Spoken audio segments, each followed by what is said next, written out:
ministério de 42 anos é esta: vamos nos conhecer no céu. Como é que vai ser? Como será o nosso corpo?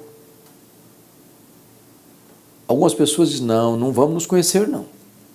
Claro que não. Porque imagine eu chegar no céu e não ver meu pai, minha mãe, meu marido, minha mulher, meu filho, minha filha. Aí vai ser triste demais, então não vai dar certo. Então nós não vamos nos conhecer, porque senão o céu já deixa de ser um lugar de alegria. Outros dizem assim, não vamos nos conhecer, porque imagine você, um bebezinho que nem nasceu ainda. No ventre da mãe morreu ou foi abortado, seja por aborto natural ou provocado. Vai ser um feto glorificado.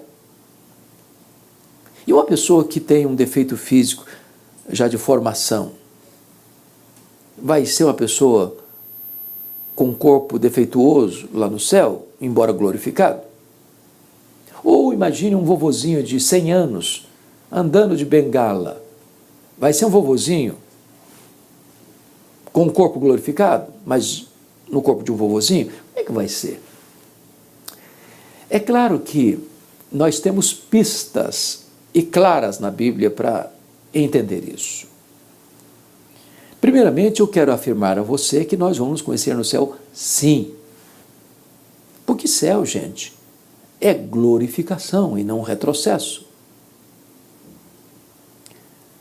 Pensa comigo, você conviver com alguém por toda a eternidade sem saber quem ela é.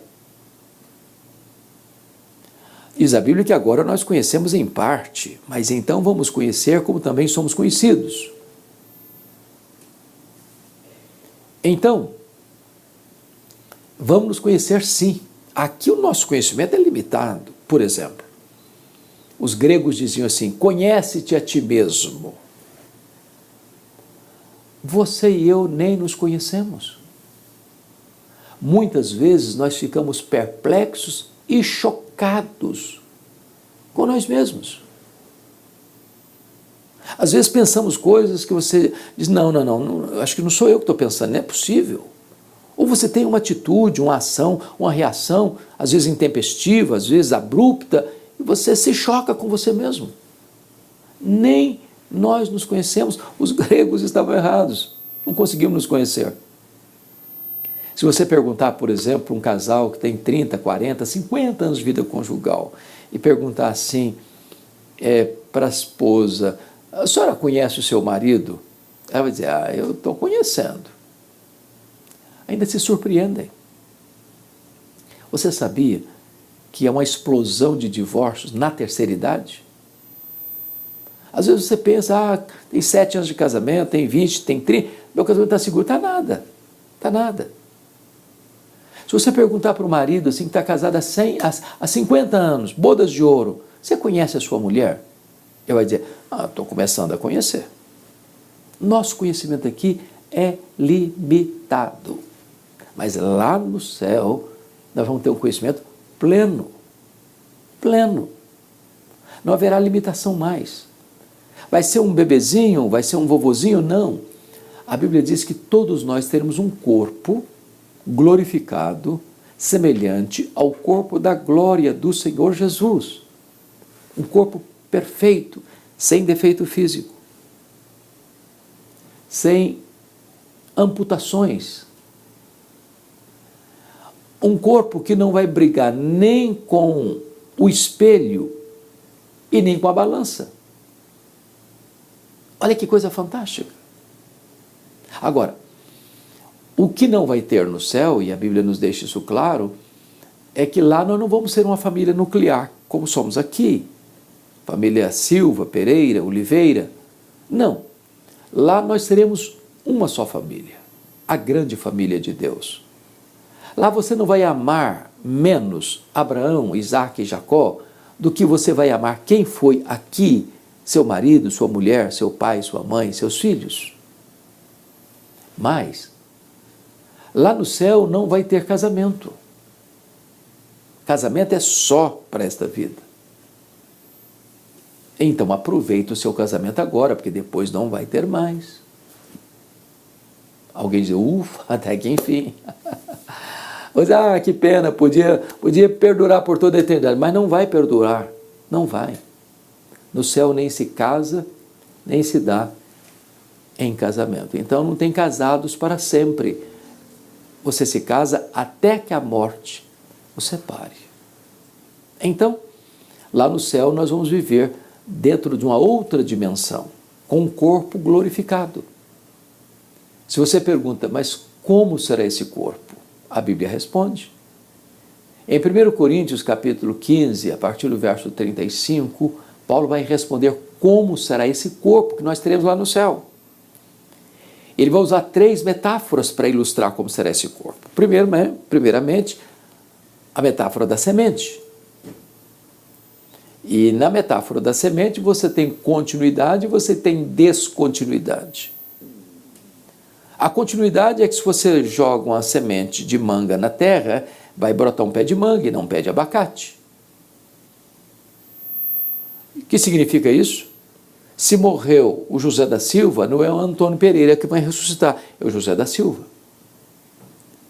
Se morreu crente, vai ressuscitar para a ressurreição da vida. Se morreu descrente, vai ressuscitar para a ressurreição do juízo. A morte não é uma varinha de condão que muda ninguém. Então, Paulo diz assim, semeia-se na corrupção, ressuscita-se na incorrupção. Por quê? Quando você sepulta uma pessoa, na linguagem teológica, isso é uma espécie de semeadura. Não há concurso de beleza de semente, mas você tem concurso de beleza de flores, de frutos. O corpo que foi lançado na cova é corruptível, fica velho, fica cansado, fica doente, fica caquético. Mas no dia da ressurreição, o corpo que brotará da sepultura, ele é incorruptível. Não fica velho, não fica cansado, não fica doente, não tem defeito físico, não tem estresse, não tem fadiga, não tem ansiedade, não tem medo, não tem limitação. Segundo, ressuscita-se em fraqueza, ressuscita-se em poder. Esse corpo nosso é muito frágil. É verdade. Nós temos fraquezas físicas, nós temos fraquezas emocionais, nós temos fraquezas morais, nós temos fraquezas espirituais. Esse corpo nosso vai sendo invadido por cansaço, por fadiga. O tempo vai esculpindo em nosso rosto rugas indisfarçáveis. As pernas ficam bambas, os joelhos trôpegos, as mãos descaídas, os olhos embaçados. Os cabelos brancos vão surgindo ou os cabelos caem. Não há como contornar essa estrada. Mas o corpo que vai ser levantado da sepultura é um corpo poderoso, como o corpo de Jesus, que entrava numa casa com a porta fechada, ou saía de Jerusalém e aparecia na Galiléia sem precisar percorrer o trecho, ou voltando para o céu, entre nuvens, um corpo físico. O corpo que nós teremos, poderoso, nós vamos explorar novos céus e nova terra. Então vamos servir a Deus com um corpo que não vai ficar nem cansado e nem doente. Olha que coisa fenomenal. Ele diz, semeia-se em desonra, ressuscita-se em glória. Esse corpo nosso é sujeito à desonra. Quantas pessoas hoje estão numa cama há meses, há anos, com remédios pesadíssimos, com dores terríveis, às vezes reduzido a pele e osso. Corpo desonrado pelo sofrimento, pela dor. Quando semeia esse corpo, ele está desonrado por tanto sofrimento.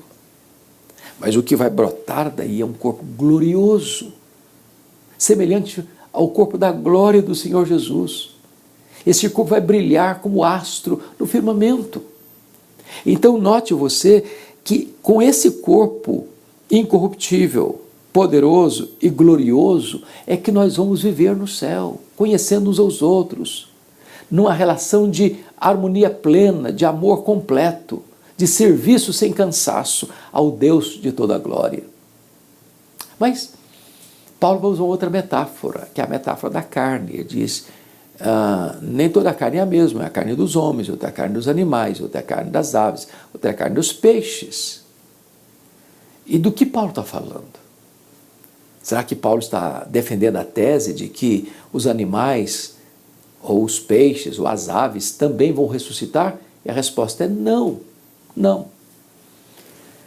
Aliás, é importante entender isso. Deus criou 3 tipos de seres: anjos, homens e animais. Pensando em animais terrestres, aquáticos e voláteis. Os anjos são espírito, não têm corpo. Os anjos não morrem, portanto não vão ressuscitar porque não morrem. Os animais têm corpo, mas não têm espírito. Eles morrem, acabou. E tem os homens. Eles têm corpo e têm espírito. O corpo foi feito pó, é pó, volta ao pó. O espírito veio de Deus e volta para Deus. Então, preste atenção comigo, porque Paulo está dizendo que um é a carne dos homens, outro é a carne dos animais, outro é a carne das aves, outro é a carne dos peixes. Do que ele está falando aí, então? Eu acho importante esclarecer isso, porque nós estamos vivendo uma geração, penso eu, que está passando um pouco do ponto no que tange a relação com animais. Os pets, por exemplo. Tem gente chamando animal de nome de gente. Animal é animal, gente é gente. Certa feita uma mulher me ligou e perguntou assim: pastor, eu estou ligando para o senhor para saber se a minha cachorrinha vai para o céu. E antes de eu dar uma resposta, ela já adiantou. Porque se a minha cachorrinha não for para o céu, eu também não quero ir. Tem gente hoje dormindo com um cachorro debaixo do mesmo lençol. Eu fiquei sabendo recentemente de um casamento onde quem levou a aliança ao altar foi a cachorrinha da família. Animal é animal, gente é gente. Temos que tratar bem os animais, a Bíblia diz. Mas não confunda animal com gente. O cachorrinho, o gatinho, não vão ressuscitar quando morrer, só tem corpo. Então, o que Paulo está querendo nos ensinar? Então, imagine hipoteticamente comigo a seguinte situação: que morreu o cachorrinho da família e foi sepultado. 100 anos depois, naquela mesma família, morreu o papagaio, sepultou na mesma cova. Daqui a 100 anos morreu o peixinho do aquário, sepultou na mesma cova. Daqui mais 100 anos morreu alguém da família, sepultou na mesma cova. Daqui a 100 anos você abre essa cova e você tem lá pó de cachorro, pó de papagaio, pó de peixe, pó de homem, tudo misturado. Quando Jesus voltar, a Bíblia diz que os mortos ouvirão a sua voz e sairão dos túmulos. Quem vai sair desse túmulo? Porque está tudo misturado. Pó de cachorro, pó de papagaio, pó de peixe, pó de homem. No dia que Jesus voltar, os papagaios e os cachorros e os peixes não vão ouvir a voz de Jesus para ressuscitar. Mas pó de homem vai ouvir a voz de Jesus e ressuscitar com um corpo incorruptível, imortal, poderoso, glorioso, espiritual, celestial, semelhante ao corpo da glória do Senhor Jesus. Finalmente, Paulo vai mostrar como é que vai ser o nosso corpo lá no céu. Por isso nós vamos nos conhecer, usando uma terceira metáfora, a metáfora dos astros, quando ele diz: um é a glória do sol, outro é a glória da lua, outra a glória das estrelas, porque até entre estrela e estrela há diferença de esplendor, pois assim também será na ressurreição dos mortos. Ou seja, o nosso corpo glorificado vai ser um corpo glorioso, esplendoroso, como astros, agora nem todos terão o mesmo resplendor, porque uma é a glória do sol, outra é a glória da lua, outra é a glória das estrelas, até entre estrela e estrela a diferença de esplendor, pois assim também será na ressurreição dos mortos. Está lá em Daniel capítulo 12, que aqueles que a muitos conduzirem à justiça brilharão como os astros no seu fulgor. Algumas pessoas certamente terão um fulgor maior, e nós não sabemos exatamente os detalhes disso. Mas me vem à mente que se a salvação é pela graça e só pela graça, os galardões são pelas obras. E há muitas pessoas que, embora salvas pela graça, cruzaram os braços e nada fizeram. Há outras que entenderam o chamado de Deus e se esmeraram em cumprir a vontade de Deus, se dedicaram à obra de Deus. Então, alguns entrarão no céu, diz 1 Coríntios capítulo 3, mas não receberão galardão. Outros entrarão na glória e receberão galardão. Este corpo da ressurreição é algo tão lindo e tão esplêndido que Paulo não encontrou outra palavra para definir a não ser será semelhante ao corpo da glória do Senhor Jesus Cristo. Então nós vamos ser uma só família. Nós vamos morar no céu, que é a casa do Pai, é o paraíso, é o seio de Abraão, é a nova Jerusalém. Não vai ter lágrima, não vai ter dor, não vai ter luto, não vai ter nada contaminado. Lá não entrarão os mentirosos, os idólatras, os feiticeiros, os adúlteros, aqueles que praticam a mentira.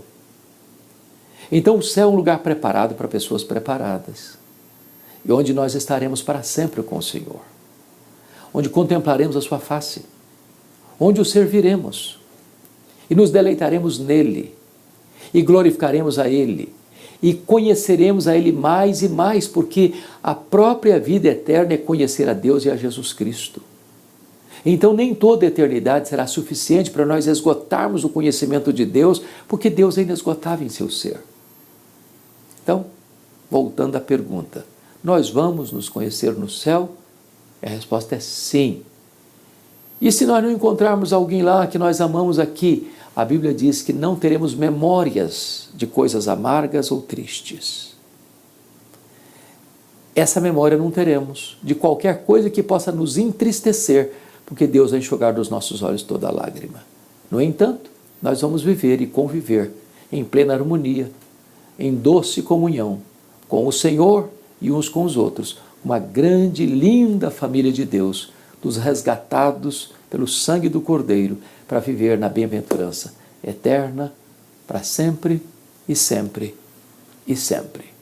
Espero que esta breve reflexão tenha ajudado você a responder essa pergunta tão recorrente. Nós vamos nos conhecer no céu? E a resposta é um sonoro sim. Deus abençoe sua vida.